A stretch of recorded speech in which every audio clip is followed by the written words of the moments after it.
desk, under your chairs, and arrange your chairs properly. Alright, Grabe we'll ka. take your Ka-observe seats. lagi si Pedro. Bugas, our secretary, will take Ka-observe that lagi si attendance. Pedro. So, who is absent for today?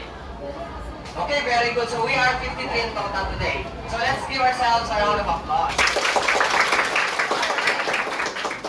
start our new topic, let's have first a review of our classroom rules. It stands for the word R for Raise your hand. raise your hand if you want to stand or talk. Meaning to say, no one is allowed to stand if you are not permitted. Understood? Yes. Letter E for eyes on me. Eyes on you. Rule letter S. Rule letter P, prepare for class.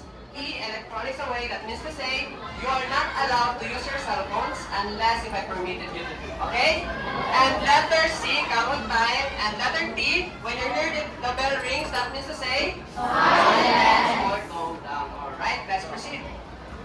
Okay, so, as you can notice, you have here your team board. I will be dividing the class into how many groups? 3. Of course, group 1 will be the team forest. And you have your headdress with you, you can now wear it. Alright? Group 2 will be the team ocean. You can now wear your headdresses. Group 3 will be the team desert. Okay, what's the catch with the teaming, sir? Okay, every time you answer a correct answer to a question or participate in an activity, you will receive sand tokens.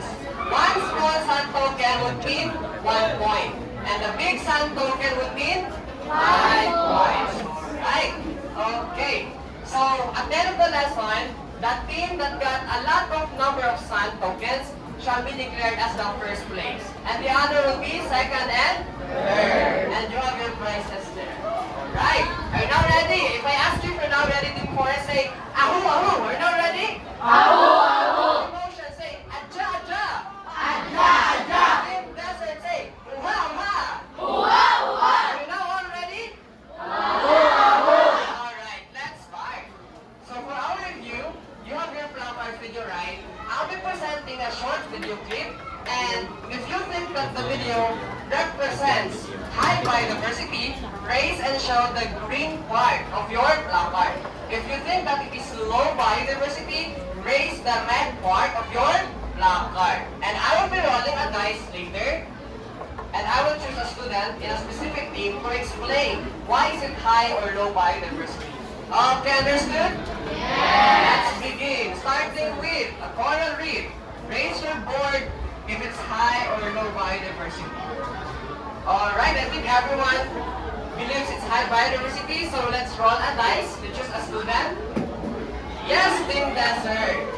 Okay, yes, Christopher. Why do you think it's high biodiversity?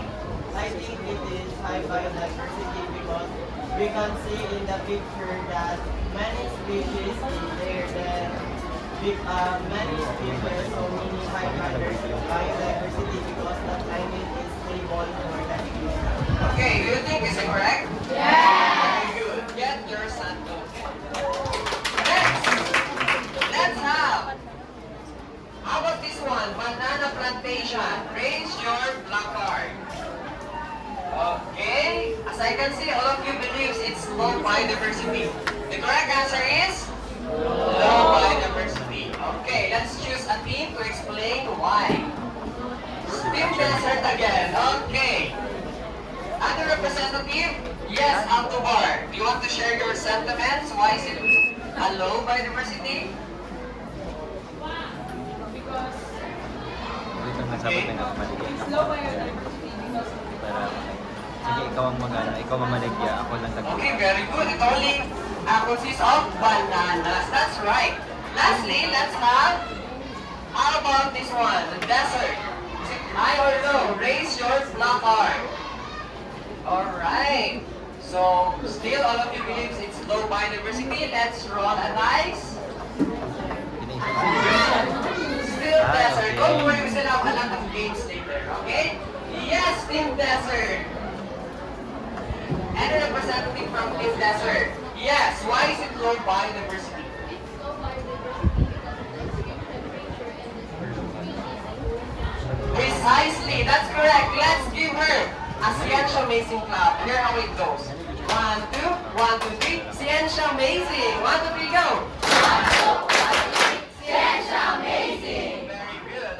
Okay, here's yours and token. We're gonna place it on your team board. Alright. Before we proceed, let's watch first a short video. Are you excited?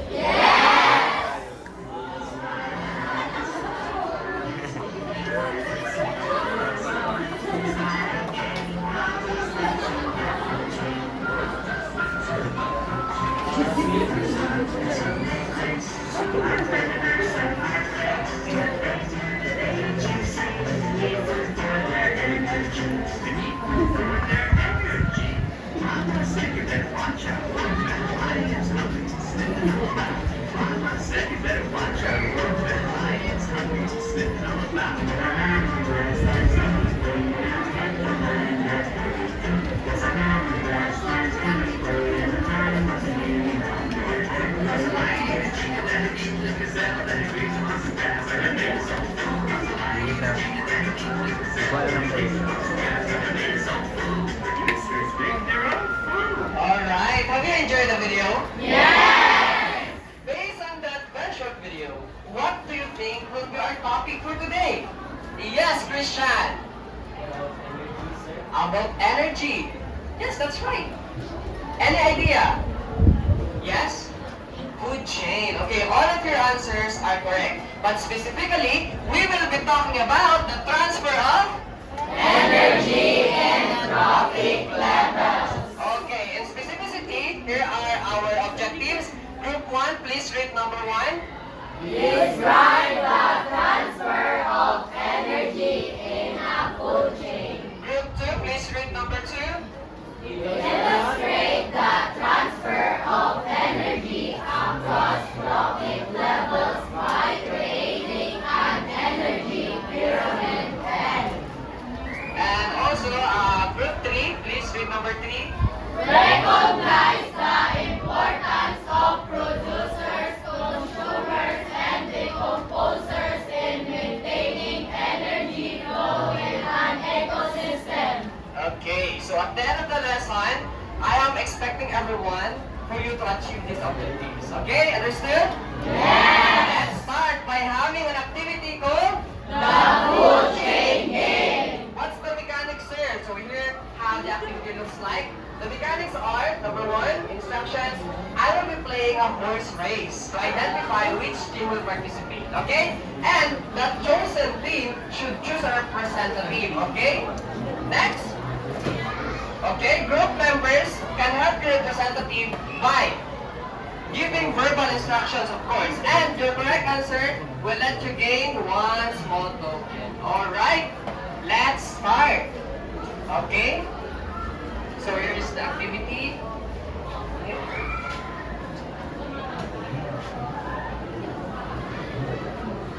So I will be giving you first a sample. For example, I will be placing the flower first. And who is the flower? Who is the caterpillar? Okay, that's it. Now let's play a horse race. Okay.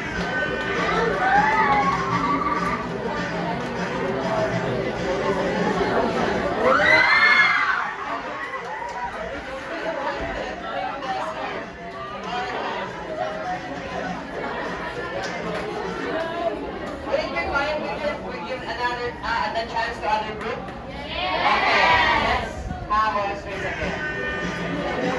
Yes, sir.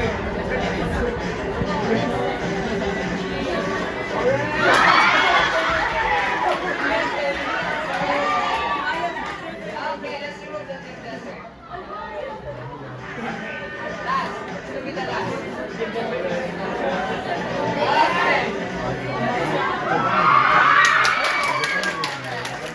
Okay, choose a representative. Choose a representative. Okay. Arrange these organisms based on who is or what is. Use the mouse. You may help your representative.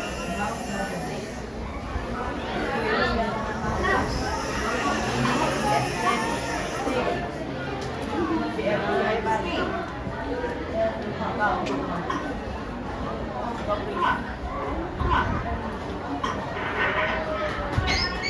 very good. Take your one son, small token. Okay, let's give group one a round of applause. Okay, group, another one.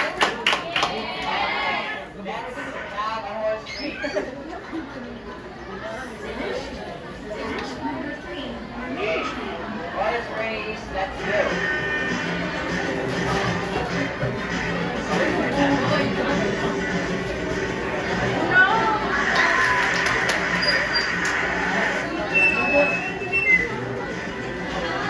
Team Ocean won the race.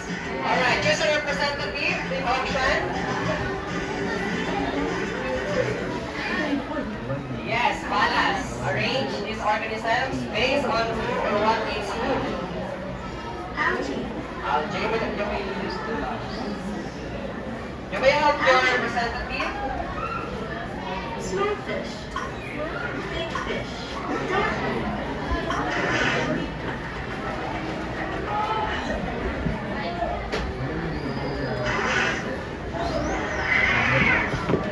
Alright, was it correct? Very good. So take your one small sample. You will base it on your team board. Alright? Let's proceed. Let's go back to our main discussion. Okay. So we have guide questions. Based on the activity, how are you going to define a food chain based on the activity? Yes, Christian. Yes.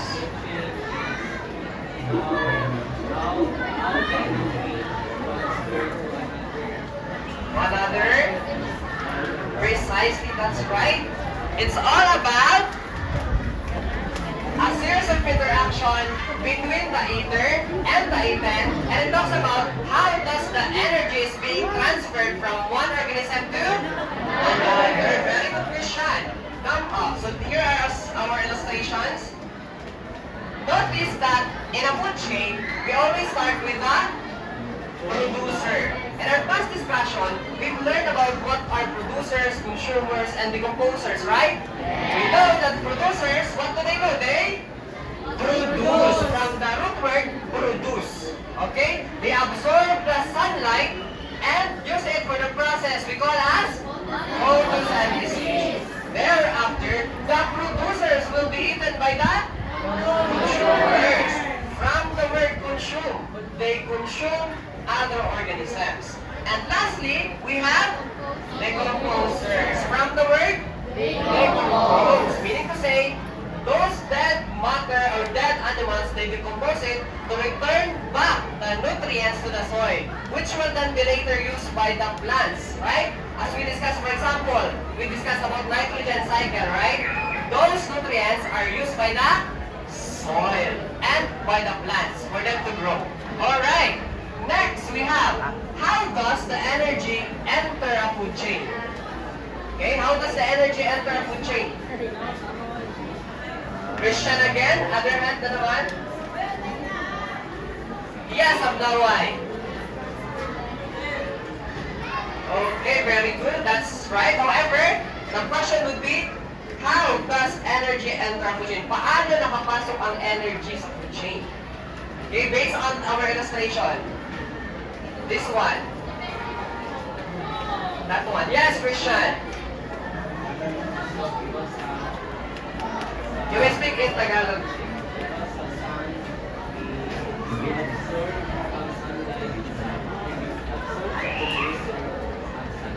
Okay. Okay. That's already right. Christian said that energy enters a food chain when the producers absorbs the sunlight. Sunlight comes from what? From the sun, of course. That's right. Next, how does the energy transfer from one organism, for example, from the grass, how is it transferred to the grasshopper, for example? How does the energy from the grasshopper being transferred to the frog? Yes, you, Lopez. By eating what? Very good. By eating that organism. So that is very simple. A very basic idea. An energy is transferred when an organism eats another organism. For example, here we have the grass. The grass is eaten by the cow. So the energy from the grass is transferred to the cow. Precisely, that's right. Now, do you have any question? Let's have an activity. It's called Transfer Your. Say the title. Transfer Your. Right. For instruction, so this is how the activity looks like. Okay? Firstly, I will roll a dice to choose an ecosystem, whether forest, ocean, or desert. And we'll be utilizing a yarn, and this yarn will represent the energy from the sun, and I will be acting as the sun. Alright. Okay, let's roll a dice. In desert. Okay, that's fair. Okay, I brought it. Just in desert. Okay. I am the sun. I am the sun. Words, the energy is coming from me. I am passing this energy to the producer. Okay, who are producers in your ecosystem? We have, of course, the cactus. Yes, cactus. Get the energy from me. Okay.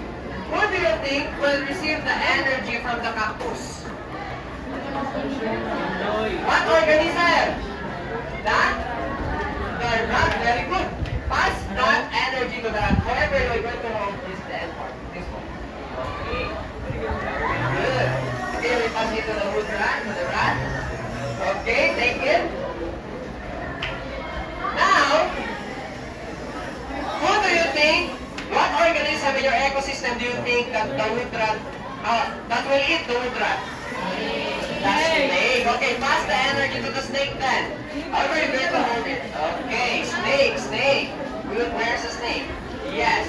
Now, when the snake dies, who consumes the snake? The eagle consumes the snake. Okay, pass the energy to the snake.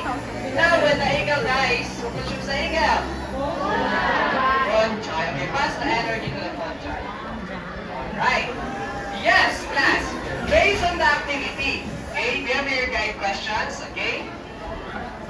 Based on the activity, how is the energy transferred in the chosen ecosystem in the desert? Other hand, from Team Ocean, from the sun, how is the energy being transferred? Yes, Christian.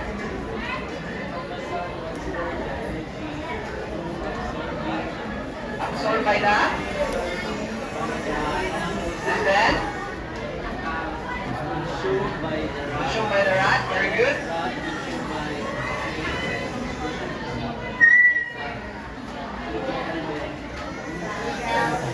Decomposed by the?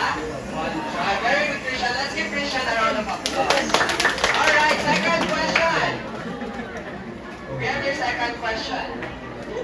If I, the sun, gives 100% of energy to the cactus, to the producer, how much energy do you think does the cactus transfer to the rat? How much energy? How much percent? Yes, Lopez, what's your guess? 10%? Okay, what about the others? What are your guess? 50%. What about you? 90%. Yes, Reyes. 20%. Okay. All of your idea might be correct or not. Let's check it. Requesting Team Desert to please roll it. Okay, thank you so much. Now, before we will going to know how much percent is being transferred, okay? Let's have first this one.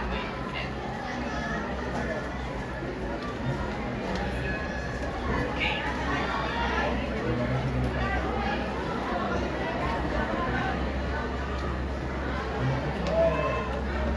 Alright. This one. Before we're going to know the answer to that question, okay, on how much percentage is being transferred to another organism, we need to know first what is an energy pyramid. Please read the white text, everyone. 1, 2, 3, go!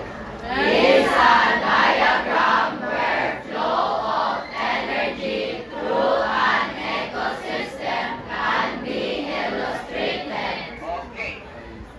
In simple explanation, an energy pyramid is just a pyramid. It's just like this of a food chain. However, the organisms are arranged in an energy pyramid. In a pyramid, just like for example, the sun. As you can see the sun, it passes energy to bananas. And bananas are being eaten by fruit flies.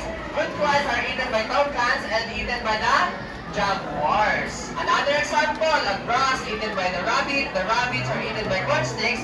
And corn snakes are eaten by the eagle. It shows to us how does the energy is being transferred. Alright. In our energy pyramid, we have this term we call as trophic level. When we say trophic level, the clue term is position. What is the clue term? Position. It is a position in which an organism occupies in a food chain. Later on, we will know more about that. We also have this term. What is this term? Energy level. What's the clue? Energy available. That's correct. When we say energy available, energy level rather, you just have to put in your mind, oh, it's the energy available in that trophic level. Alright, for illustration, here it goes. The grass is being named or termed as the first trophic level. Because in the food chain, what is the clue of the first of the trophic level?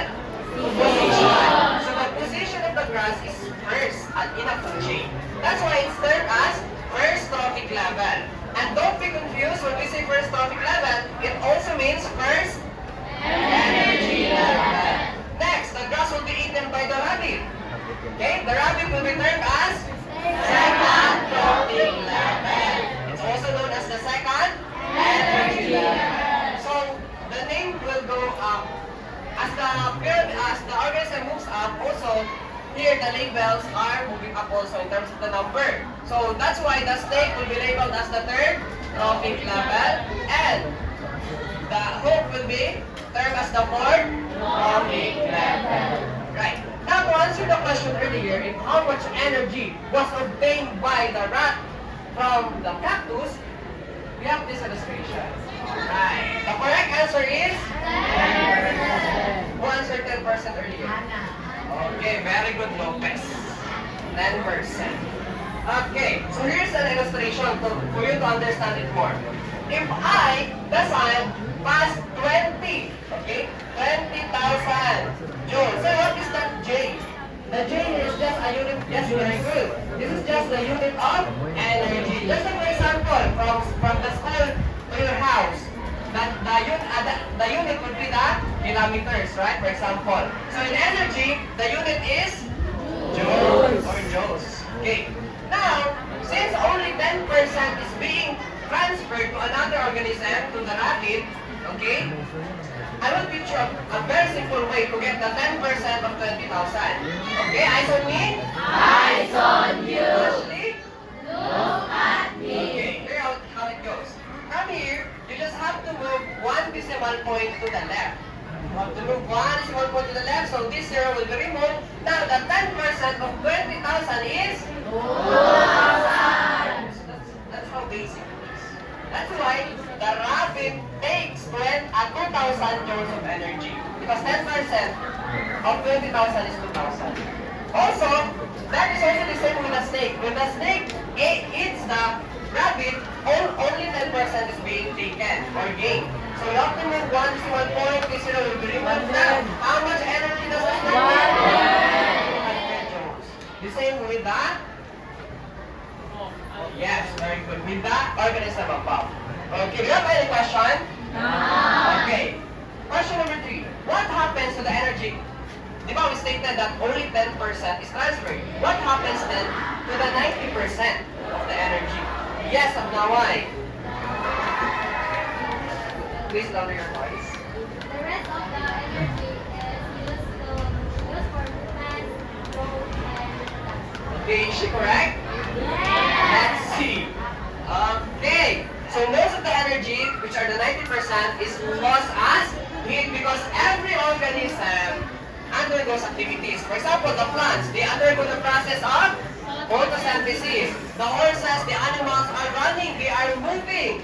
And also, by excreting or by releasing waste. So, they use those 90% of energy. Did you understand it? Yes. Alright. Now, next question. Why do you think that in an energy pyramid, the base here is wider and the layer above is smaller? Why do you think so? Other hands. Yes. Do you have any idea, Jubahim? I have no idea. Other hands, aside from Christian. Yes. Very good. Precisely. Let's give her a Siensya amazing clap. 1, 2, 3, go. Oh, nakalimutan. 1, 2, 3, go. 1, 2, 1, 2, 3. Siensya amazing. Alright. Because the layer below consists the most of the energy in the producers. Most of the energy are available in the producers. And the layer above is smaller because only 10% is being transferred. Understood? Alright. Now, I have here cups. So here are the cups. Right? So I want the representative to make or to arrange these cups into an energy pyramid. They would like to wonder, yes, Ivan, yes. Arrange it into an energy pyramid. Okay, according to who it's who or what it's who. Right?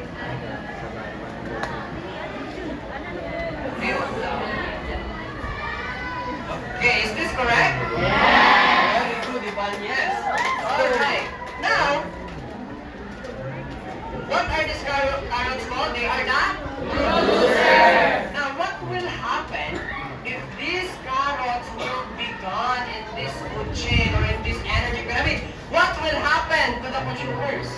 Okay, raise your hand. Yes, Gandula. Do you have any idea? They will die. Why they will die? Because of starvation. And do you think that in this kind of illustration, will there be any transfer of energy? Very good. There will be no transfer of energy. Okay. What about if I will take the primary consumers or the rabbits? What will happen to our producers? What will happen to our producers? Any idea? These carrots, what will happen to the carrots? Yes. Atay, what's your idea? Precisely. That's the main idea, correct. Another idea coming from Lopez. Yes, Lopez? Louder voice, please. Producers.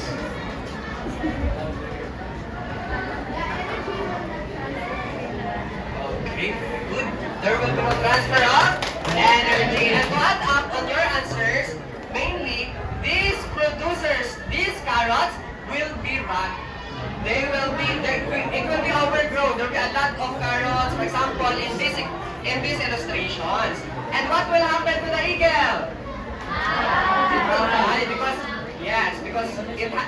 it has no food to eat. Okay. What about when these organisms die? Who eats them? The fungi are the decomposers. What will happen if the decomposers will be gone and these organisms will die? What will happen if there will be no decomposers? Yes, Apnaway.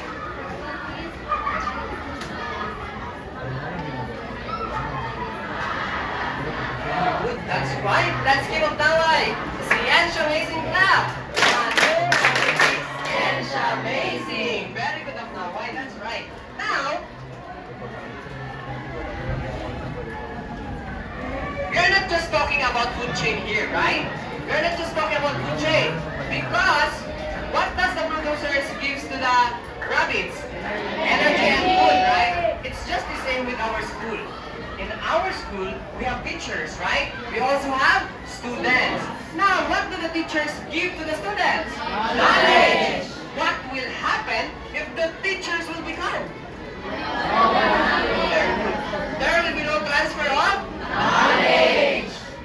So it's just the same with this illustration in the food chain. Because if one is being lost, there will be chaos in the ecosystem. Or for example, in the community. That's why all of these organisms are important. The same with our community, all of us are important to maintain stability and peace. Understood? Yes, because if there will be no, if one organism will be gone, there will be like chaos. It will be chaotic, magulo. Okay? Because they will be having hard time finding for food. Okay, do you have any question? Okay, that's good to hear. Okay, for our summary, group 1, please read the first. Energy is transferred in a food chain as organisms consume others for energy. Group 2, second.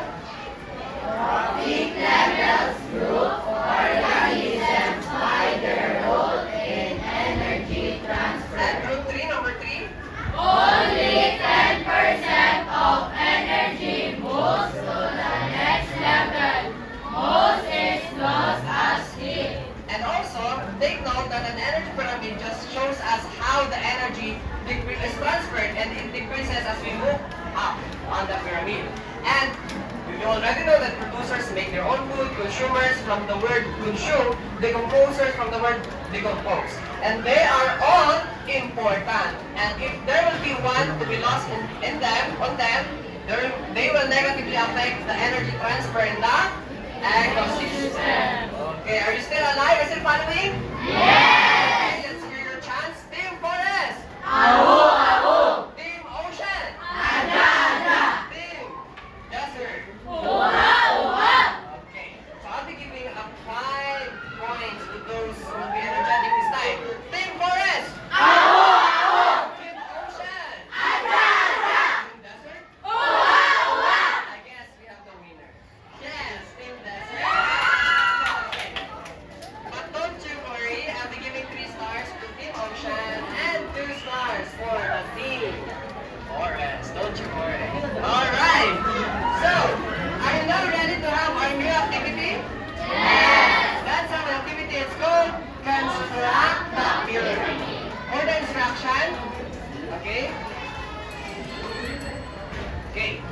Number 1, I'll be giving you pictures in this envelope. Observe the pictures that I'll be giving to you. And yeah, all of the materials are also included in here. Group 2, Team Ocean. Group 1, Team Forest. Using the given pictures, okay, eyes on me? Eyes on you. Using the given pictures, create an energy pyramid, okay?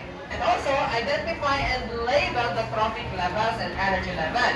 Also, okay, please look at on the TV. You will assign 40,000 joule in the first trophic level and calculate the energy available in the subsequent trophic levels above. And answer the given guide questions. However, you have to present your output, but before presenting, I want you to have a role play, a very short role play, 1 minute only, okay? You just have to act on how does the organism is being eaten in your pyramid. Okay, here are our guide questions. These questions are also in your envelope. And the rubrics, this is also in your envelope. I'll be evaluating you in terms of the role playing, the output, presentation, and understanding. I'll be giving you like 5 minutes to do that. And I will suggest you that half of the team will work on the output, half of the team will work on the role playing. Is that good? Yes. Is that friendly with you? Yes. Right. I'll be giving you 5 minutes to start now. Timer starts in 3. Can I go here, group 3, then group 2, and group 1. Timer starts now. If you have any questions, please just approach me.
Wala ko ka mo naman na.